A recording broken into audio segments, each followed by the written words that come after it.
je pense que tu as l'une des puissances moyennes les plus élevées de la course. Allez, salut la team, j'espère que vous allez bien. On est dimanche 3 mars. Je suis à la Couronne à l'hôtel avec les filles. Aujourd'hui, ça rigole plus. Le premier coup d'essai est passé. Maintenant, place aux courses à importance. Les routes de l'Ouest féminines. Nous sommes à la première manche. On a du mal à savoir ce qu'on va être capable de donner. Et pour autant, on va falloir qu'on soit motivé, qu'on donne tout ce qu'on a. Là, pour le coup, on a fait un débrief hier soir sur lequel on a pu donner nos impressions par rapport au circuit, la reconnaissance qu'on a fait la veille. Alors la reconnaissance, on l'a fait en voiture puisque le temps ne permettait pas de pouvoir rouler. Donc ça aussi, ça va être un fait assez nouveau puisqu'il va falloir composer avec le fait qu'on n'ait pas fait de décontraction la veille. Donc on va la faire ce matin pendant que les minimes vont s'échauffer. On a dû composer aussi avec le fait de devoir manger en restaurant. Pas évident de trouver un menu adapté aussi bien pour le soir que le matin dans ces conditions-là. Et on va devoir aussi s'adapter sur le fait qu'on va manger sur le bord de la route avant le départ de notre compétition. Donc voilà, plein de choses qui créent un petit peu de stress, d'autant plus que de par ce que j'ai pu dire lors du brief, je me retrouve avec un rôle sur lequel je ne vais pas devoir chômer. Donc ça, je vous en parlerai un petit peu plus tard dans la vidéo, voir si j'arrive ou pas à remplir cette mission. Mais en tout cas, la mission est assez riche. Si j'y arrive, ça va permettre d'avoir une belle confiance pour le reste de la saison. Et si j'y arrive pas, va falloir persister et continuer jusqu'à temps que ça fonctionne. Donc déjà, la bonne nouvelle, c'est que malgré que la période soit très mauvaise en termes climatiques, on ne devrait pas avoir de pluie aujourd'hui et le vent restera assez classique, donc ni trop ni trop peu. Ce qui va être compliqué sur ce circuit, c'est qu'on a une portion d'à peine 1 km pour pouvoir se placer après la ligne de départ. Et ensuite, on va entamer 2 km de route extrêmement étroite et extrêmement accidentée. Donc c'est là qu'est tout le stress. On va être dans un peloton féminin de 100 personnes avec des profils tout à fait différents. Ça va aller de Access 4 jusqu'au niveau élite. Donc là, va falloir être vraiment bien positionné pour ne pas prendre de risques. Et bien positionné, ça veut dire être à l'avant. Et pour être à l'avant dans des compétitions de ce genre-là, va falloir rouler très très fort dès le départ. Donc je vais essayer de m'inspirer des cyclocross que j'ai pu faire pendant l'hiver pour pouvoir faire un démarrage aussi brutal. Et après, si tout se passe bien, il va falloir que je m'arrange pour rouler à l'économie. Parce qu'on n'est pas dans un cyclocross, l'effort ne va pas être de 50 minutes mais d'un peu plus de 2 heures. Donc voilà, ça va être le plan aujourd'hui et à voir par la suite si tout se passe comme prévu ou pas. Donc une fois la reconnaissance du circuit effectuée, on a pu soutenir notre membre du club qui faisait la course des U15, U17 avant de pouvoir peaufiner notre stratégie pour notre propre compétition. Traite de plaisanterie, il est temps pour nous de récupérer nos dossards, de pouvoir s'échauffer et de se positionner aussitôt que possible sur la ligne. Alors quand je vous dis aussitôt que possible, on a été les premières à s'installer avec l'équipe MSV. Sauf que tout le monde s'est installé devant nous et il a fallu qu'on tape lourdement du poing pour qu'une trentaine de filles puissent passer à l'arrière suite à leur arrivée tardive. Néanmoins, dès lors que le corps arbitral nous a donné raison et a demandé aux filles de passer derrière, quelques-unes ont réussi à se faufiler entre nous pour pouvoir rester au niveau de la ligne de départ. Et sincèrement, en 2 ans d'expérience de course, je n'ai absolument aucun souvenir d'avoir été aussi tassée sur une ligne de départ. Et je me demandais bien comment j'allais pouvoir réussir à chausser sans que je ne m'accroche quelque part ou qu'une fille me tombe dessus. Allez les filles, bon courage. 5, 4, 3, 2, 1, partez. Donc si on est là, vous allez balancer maintenant. Faut le plus revoir. Merde. Alors comme vous pouvez le voir, j'ai fait un très mauvais départ. On peut pas dire que ce soit digne d'un départ de cyclocross comme j'avais prévu de pouvoir le faire. Et c'est bel et bien parce que mes nouvelles cales qui sont en Shimano me posent problème. Alors je sais pas si c'est parce que je suis trop habituée aux cales de chez Look, mais j'ai un mal terrible de pouvoir clipser avec mes cales Shimano. Ça clipse, mais ça se déclipse tout seul. C'est même à se demander si un de ces quatre, lors d'un sprint, je vais pas me retrouver sur un seul pied. Peut-être que c'est mes cales qui ont un souci, peut-être que c'est moi qui n'ai pas encore l'habitude, mais en tout cas pour l'instant ça me porte assez préjudice puisque là je me retrouve positionnée en plein milieu du peloton et je me dis qu'il va falloir que je remonte vite sur les quelques mètres qu'il me reste avant ce chemin étroit. Et d'ailleurs je vous remets ce passage puisqu'en faisant le montage vidéo j'ai vu que la fille de la Roche-sur-Yon en vélo rouge est très à l'aise pour pouvoir remonter. Alors sa technique est de toucher la hanche de la candidate qui est devant elle de façon à ce qu'elle s'écarte naturellement et qu'elle puisse se faufiler. Je ne sais pas si je dois oser faire la même technique, alors je vous laisse me dire en commentaire ce que vous en pensez. Est-ce que cela peut m'aider? Est-ce que cela est courtois ou pas? Voilà, j'attends votre avis. En attendant, sa coéquipière ne vit pas du tout le même scénario, elle se fait surprendre par un trottoir. Alors c'est vrai qu'on me dit toujours de me mettre sur les côtés de façon à me protéger justement des dangers du peloton. Sauf que là on voit en l'occurrence que c'est pas toujours le bon scénario. J'avais lors de la reconnaissance pas spécialement prêté attention à ce trottoir. Donc là l'importance c'est vraiment lors des reconnaissances bien observer l'état des chaussées de façon à pouvoir savoir si on peut se mettre autant sur le côté. Et là ça y est, on rentre sur cette longue portion de route étroite endommagée. Ce qui me rassure étrangement c'est qu'on est sur une vitesse assez élevée, ce qui fait qu'on n'est pas tassé, on est plutôt en file indienne, on a de l'espace, on a le temps de réagir. Et du coup, ça permet de placer les roues là où on a envie, ce qui est beaucoup plus rassurant que si on avait été en peloton. Donc merci aux filles qui sont bien devant, qui ont eu l'intelligence de placer une attaque, parce que là au moins ça limite beaucoup de catastrophes à mon avis. On n'a même pas encore parcouru 3 km du circuit qu'on peut constater qu'il y a déjà des personnes qui commencent à décrocher. C'est vrai que le départ a été assez intensif, même si je me sens bien. Et là, étant donné que le vent venait de par la droite, effectivement, il est important de pouvoir se mettre sur la gauche de façon à s'économiser un maximum. Déjà un peu plus de 5 km parcourus et nous voilà dans la descente du circuit. Je me suis entraînée à la prendre à l'échauffement à pleine vitesse de façon à me rassurer puisque c'est loin d'être mon point fort et finalement ça se passe vraiment tout seul.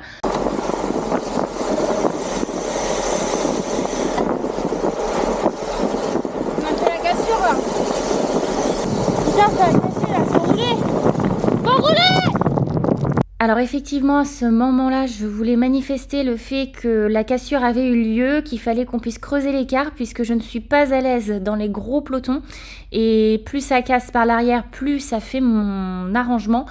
Donc voilà, j'avais pas envie que ça s'arrête de rouler et comme tout de suite je n'avais pas d'ouverture pour pouvoir remonter dans le peloton, je me retrouve spectatrice de la course et je sais bien qu'à ce moment-là il faut que je profite de chaque opportunité pour pouvoir remonter au plus vite.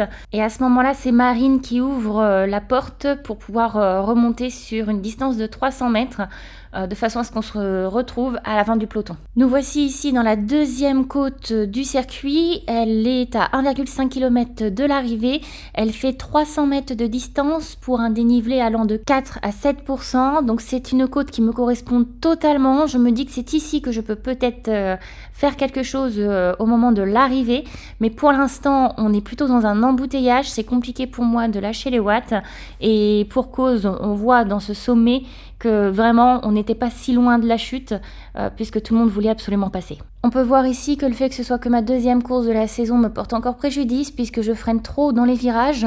On voit ma collègue de Conly en bleu qui vient de me passer devant à une vitesse fulgurante puisqu'elle n'a pas freiné et que là on voit tout de suite la distance que ça nous met de différence dans la ligne droite, ce qui m'oblige à lâcher plus de 740 watts pour pouvoir juste maintenir le sprint alors que j'aurais pu clairement beaucoup moins freiner pour m'économiser davantage.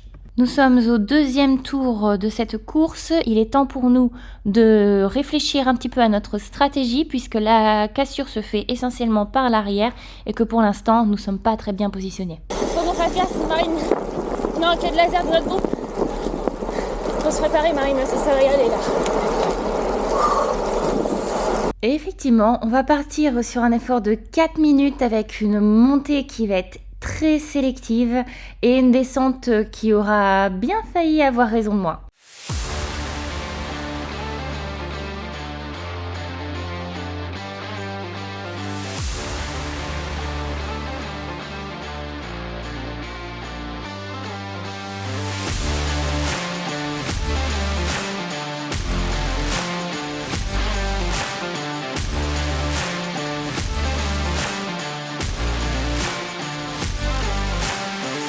Ce petit coup de pression de la cassure me fait automatiquement prendre le réflexe de remonter à l'avant dès que possible. Je suis plutôt bien positionnée, mais je n'ai pas les réflexes nécessaires puisque je n'ai pas vu le coup se faire. L'attaque est partie, je suis sur la gauche alors que le vent vient de gauche. Je n'arrive donc plus à mettre suffisamment de giclette pour prendre la roue et je me fais doubler, je reglisse à l'intérieur du peloton et c'est dommage parce qu'après tous les efforts effectués, je pense que c'est pas un problème physique mais plutôt une erreur de stratégie. Après, heureusement pour moi, on voit que l'attaque ne dure pas très longtemps et que finalement je me retrouve assez à l'avant de ce peloton à la sortie de cette ligne droite. Donc finalement ça ne m'aura pas porté préjudice, mais je dois prêter attention pour de prochaines courses ou de prochaines attaques lors de cette compétition. Nous voilà une troisième fois sur ce petit chemin. De tour en tour, on est de moins nombreuses. La sélection se fait réellement par l'arrière et du coup, je gagne le réflexe de remonter à chaque fois sur cette portion. Puisqu'on peut voir qu'à chaque fois, un boulevard s'ouvre sur la droite. Pour cause, le vent vient de droite. Mais cette portion-là est aussi un lieu de repos, d'alimentation et d'hydratation. Donc c'est assez facile pour moi de profiter d'un rythme un petit peu plus lent pour rouler dans le vent et remonter. Alors après coup, je m'aperçois, après avoir fait d'autres compétitions aussi beaucoup plus difficiles en termes de placement, que je ne remontais pas suffisamment rapidement sur ces portions-là, étant donné qu'il y avait vraiment toute la place nécessaire. Et il faut savoir qu'on est sur un tour de repos puisqu'il ne va pas se passer grand-chose durant ce troisième tour. Donc je vous emmène directement au quatrième tour. On se retrouve ici au kilomètre 31, au début du quatrième tour, et je vois quelques filles me revenir par l'arrière, dont Marine. C'est vrai que tout le troisième tour, je me suis demandé où est-ce qu'elle était passée. J'ai rien remarqué de particulier, mais en fin de compte, sur ce début de troisième tour, il y a eu une chute qui fait que Marine a été gênée avec 5 à 6 filles en même temps et elles ont réussi ensemble à pouvoir revenir sur notre groupe. Donc heureusement pour elles que le troisième tour avait été assez calme. Ah bon? Je suis pas tombée. Ça a chuté où? Au niveau de où est Nico là? Je sais pas où il est. On prend le vent à la gueule juste avant le rond-point là-bas. Ok. J'ai fait un tour en chasse avec un truc de... Ah, il me semblait bien, ouais, je t'ai pas vu. Ah, j'ai pas compris, j'ai pas capté qu'il y avait une chute. Tant mieux que t'aies pu l'éviter. Donc une fois de plus, je profite de cette portion pour pouvoir remonter à l'avant du peloton puisqu'elle est juste avant la première côte du circuit.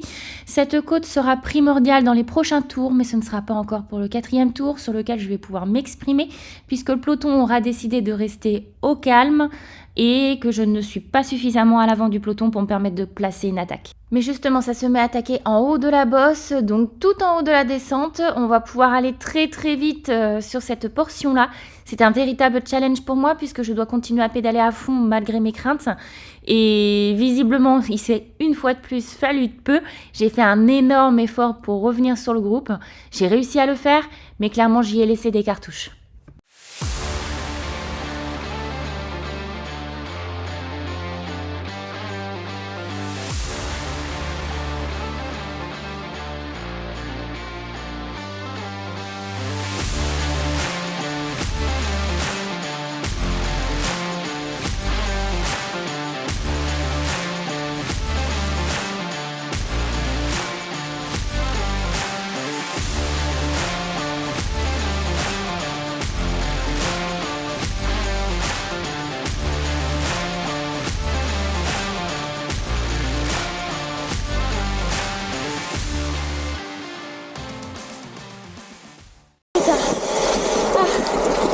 Bon, là, ça y est, je me suis véritablement décrassée pour rester dans le groupe. J'ai vraiment cru un instant que j'allais pas réussir à re-rentrer. Et j'avoue que je suis un petit peu déçue des camarades avec qui j'avais pu être, puisque il y en a pas une qui a pris le relais tant qu'elle visiblement n'espérait pas trop qu'on puisse rentrer. Et puis dès que le tour était joué, elles se sont mises à passer des relais. Elles se sont économisées, alors que là, clairement, il aurait bien fallu un coup de pouce, parce que là, j'ai réussi à le faire, mais j'étais vraiment pas confiante sur le fait que j'étais capable de le faire. C'était pas gagné et visiblement sur les filles qui faisaient partie de ce groupe-là, plusieurs font partie du top 30. Donc bon, je me dis qu'elles auraient peut-être pu mettre un coup de pédale de plus justement pour être sûres de rester dans ce groupe-là plutôt que de prendre le risque de subir une cassure. En revanche, ce qui me rassure, c'est que j'ai déjà amplement récupéré au bout de seulement 1 minute 30. Je suis redescendue en deçà des 150 pulsations cardiaques, ce qui me permet de pouvoir me remettre sur la gauche, là où la porte est ouverte, mais où il y a un peu plus de vent, mais de façon à me mettre à l'avant de ce peloton. Quelques centaines de mètres plus loin, on arrive sur le rond-point qui nous permet de pivoter vent de dos. Je suis bien placée, nous sommes dans une côte pour passer par-dessus un pont, c'est tout à fait mon profil. Cela me permet de remonter véritablement tout à l'avant du peloton avec Lisa. Lisa qui a réussi à être vraiment à l'avant depuis le début de la course. Et je lui signale ma présence pour qu'elle sache qu'elle n'est pas seule dans ce groupe à l'avant. Malheureusement, nous n'aurons plus de nouvelles de Marine sur le restant de la course puisqu'elle a eu une panne de DI2, ce qui lui a empêché de pouvoir passer les vitesses correctement et donc de pouvoir optimiser son effort. Nous voilà sur le 5e tour de cette compétition, il y en a 8 au total. On va être sur le tour le plus intensif pour ma part. J'anticipe les choses et je décide de m'alimenter une seconde fois, sauf que cette seconde fois sera un véritable échec puisque le tube n'aura jamais voulu s'ouvrir.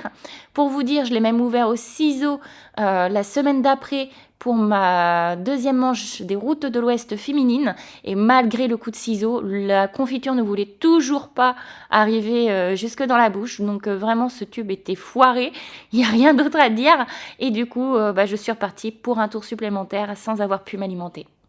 À défaut, je m'hydrate donc bien avec la boisson isotonique parce que je sens que l'effort va être assez conséquent et je vous laisse le constater par vous-même.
Alors cela vous paraîtra peut-être étrange, mais j'ai adoré ces 5 minutes d'effort, ça a permis de faire un véritable tri.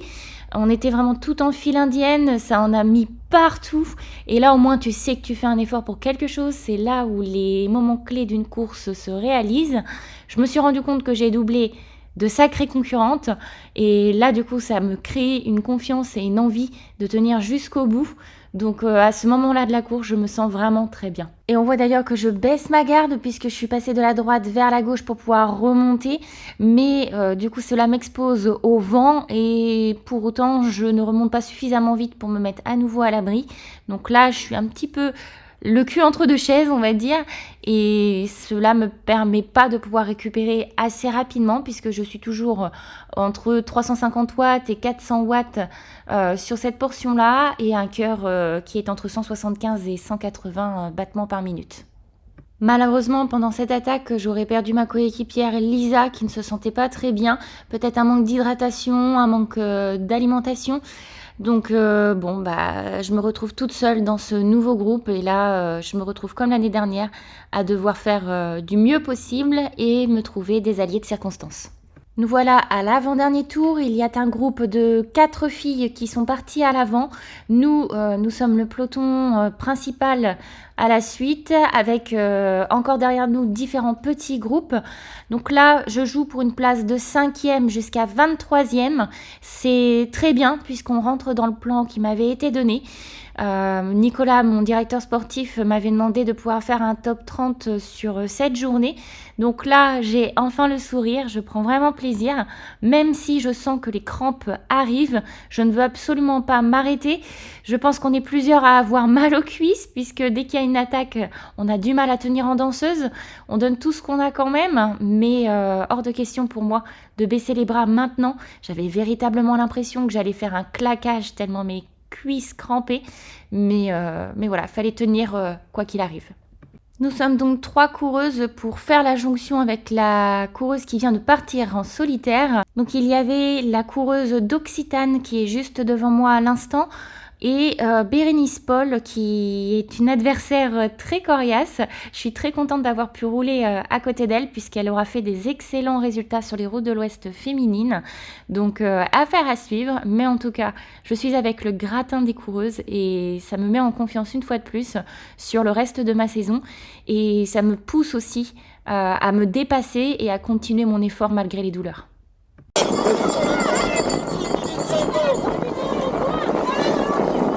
Allez, ça y est, nous sommes sur le dernier tour. On essaie de s'économiser un maximum. Je secoue les jambes pour essayer d'oublier la douleur.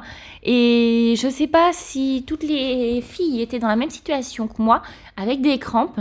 Mais dès qu'il y avait un semblant d'attaque, je dis bien que ça restait un semblant d'attaque, car en termes de watts, on n'était pas très élevé, on restait aligné, on restait assise. Donc est-ce que les filles étaient aussi rincées que moi, ou est-ce qu'elles jouaient l'économie pour pouvoir faire un sprint final? Un petit peu des deux, j'imagine. Mais en tout cas, c'était vraiment un tour sur lequel on n'était pas à fond et un tour sur lequel on n'était pas très organisé non plus. Et pour cause, il y avait vraiment très peu d'équipes dans notre groupe. On était plus ou moins toutes en solitaire. Donc c'est un petit peu plus compliqué de pouvoir s'organiser dans ces cas-là. Ici, la coureuse d'Occitane attendait un relais, mais le vent venant de gauche, je lui ai dit de se décaler vers la gauche de façon à ce qu'on puisse passer vers la droite et s'organiser. Et j'ai également fait le signe aux candidates derrière de pouvoir passer les relais, mais cela prend un petit peu de temps. Malheureusement, ma caméra se sera coupée, donc on n'aura pas les images des derniers tours, mais pour vous faire un résumé de la situation, nous nous sommes trop regardés, nous n'avons pas suffisamment su nous organiser. En devenant alliés de circonstances, chacune pensait un petit peu à sa personne, ce qui est aussi normal. Mais ce que je regrette vraiment, c'est qu'aucune d'entre nous n'ait eu le réflexe de se retourner pour voir si un groupe revenait sur nous. Et malheureusement, c'était le cas. Il y a une équipe, donc l'équipe d'Albi, qui s'était organisée pour revenir sur nous.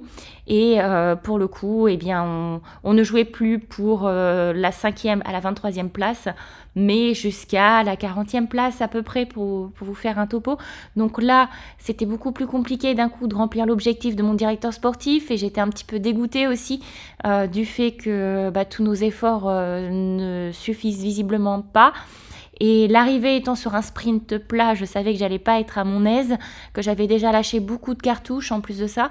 Et donc, je me doutais bien que j'allais pas faire le résultat que j'aurais souhaité. Et du coup, je suis arrivée en 31e position sur 109 personnes. Ce qui reste quand même plutôt pas mal puisque la course est quand même bien déroulée. Moi qui avais peur qu'il y ait plus d'accrochage, j'ai réussi à retrouver certains réflexes, j'ai repris un petit peu confiance en moi. Les watts visiblement sont là, le cardio également. Donc maintenant j'ai tous les ingrédients nécessaires pour faire mieux les prochaines fois.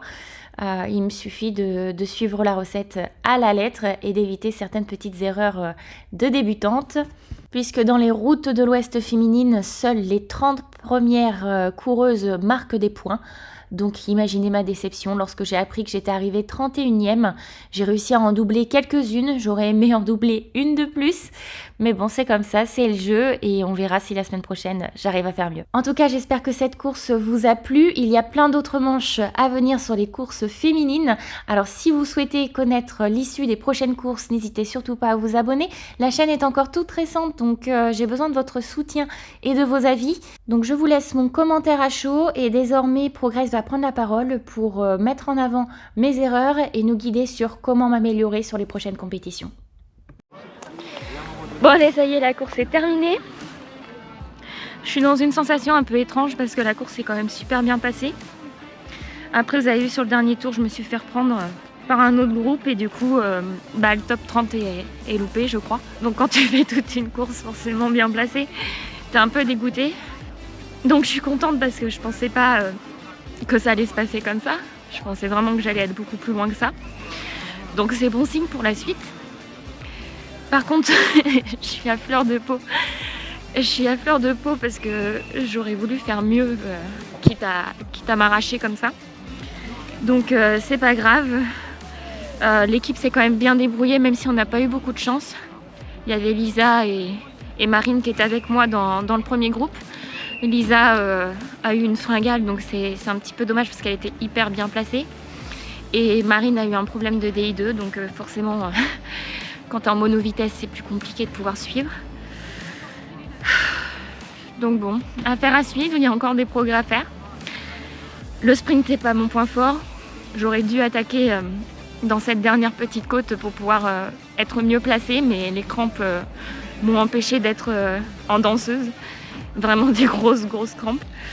Donc bon voilà, c'est peut-être le changement de position dû au nouveau vélo qui fait que j'ai eu ces crampes là, ou le manque d'habitude de reprendre les courses aussi. Je pense que ça peut jouer. A priori, je pense pas que j'ai été la seule à avoir très mal aux jambes. Donc bon voilà, bilan mitigé, satisfaite et dégoûtée.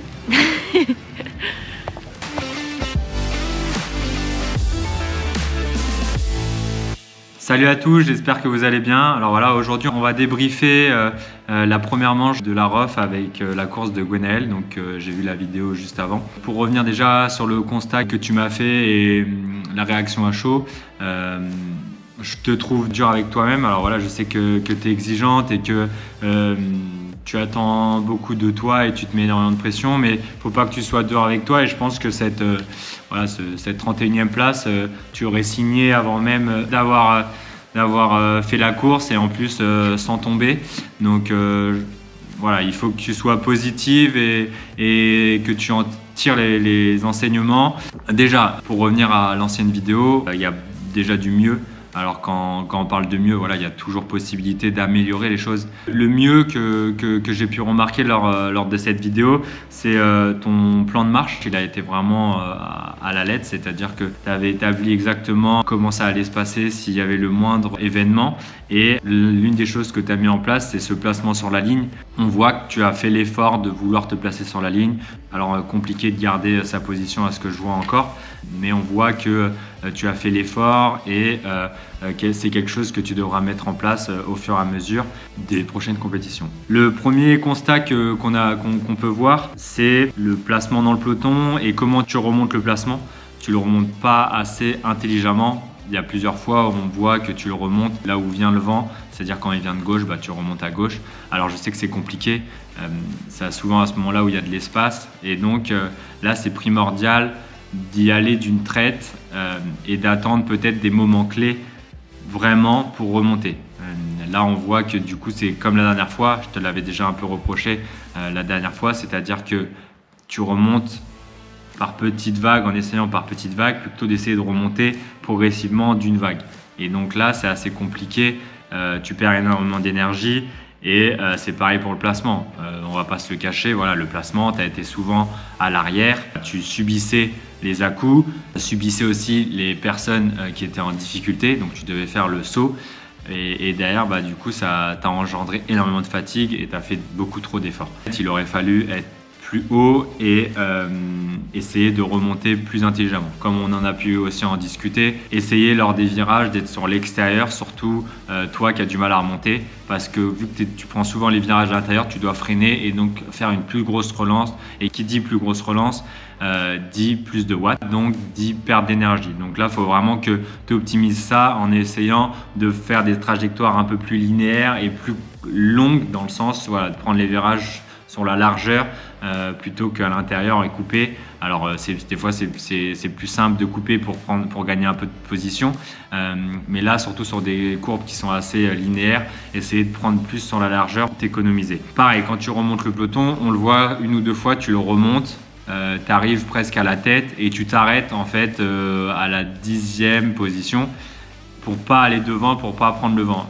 Et là, oblige-toi à aller le prendre et te remettre dans la boule, comme on dit, pour essayer de garder cette position. Parce que là, au final, tu te refais enfermer, tu es sur un côté, tu te fais tasser et du coup, tu stresses et donc tu repars derrière. En plus, il y avait souvent une de tes coéquipières qui était présente à l'avant. Et voilà, de faire bloc, les personnes et les autres équipes vont moins aller vous frotter et vont moins vous déranger. Donc voilà, ce bloc équipe est quand même sympathique. Un troisième constat, c'est la nutrition. Voilà, je crois que c'était 2 gels que tu as mangé sur la course, donc c'est beaucoup trop peu. 750 ml de bu, donc c'est au moins plus de 1200 ml en gros il fallait. Donc là, tu es beaucoup en dessous de la moyenne. Il y a un manque d'hydratation, un manque d'alimentation qui peut amener à des crampes. Tu parles de crampes, de ne pas pouvoir faire le nécessaire à la fin de course qui t'aurait peut-être permis d'aller faire un meilleur résultat. Donc il faut améliorer cette nutrition.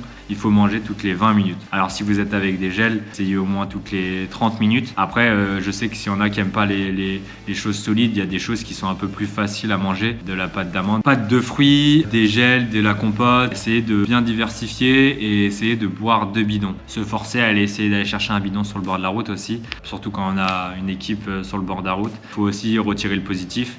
Et là, il y a vraiment un point positif, c'est-à-dire que tu as des bonnes jambes. On a pu le voir dans la vidéo. À tout moment, en fait, quand ça pétait, à un moment donné, c'est un peu, il y en a un peu partout. Tu peux faire le saut de groupe en groupe qui montre que tu as des bonnes jambes et que tu as les watts pour faire ça. Et peu de filles faisaient ça au final. Je pense pas qu'il y en ait beaucoup qui ont fait autant d'efforts que toi. Et ça se trouve, si on regarde la puissance moyenne, il est clair et net que je pense que tu as l'une des puissances moyennes les plus élevées de la course. Qui démontre bien le fait que tu remontes toujours dans le vent, les jambes sont là parce que tu es quand même là à jouer la gagne. Si tu corriges un peu l'alimentation et la nutrition, tu peux corriger ces crampes et faire la différence sur la fin de course. Voilà, il y a plein de choses à corriger, mais il y a aussi des choses à retenir, comme voilà, ce plan de marque qui est établi. Maintenant, tu sais comment faire. Ne pas se tirer une balle dans le pied en partant en dernière ligne. À être placé sur la ligne, surtout toi qui as du mal à te placer. Les choses que je peux te demander pour la suite sont les suivantes, à savoir améliorer ta nutrition, essayer quand tu remontes et quand tu es déjà proche de remonter devant le peloton, de te laisser coulisser et d'essayer de rester à ta place, donc d'essayer de garder ta position le plus longtemps possible. Essayer de remonter de manière stratégique, intelligente, c'est-à-dire remonter pas par petites vagues, mais essayer de voir où tu peux remonter et où tu te sens le plus fort pour remonter. Et il y a souvent un endroit ou deux où tu le vois et tu remontes facilement, et de le faire d'une traite sans essayer de remonter par petits à-coups. Du coup, voilà. Écoutez, merci à tous de votre écoute et à bientôt. Ça, c'est la marque des casques, je crois.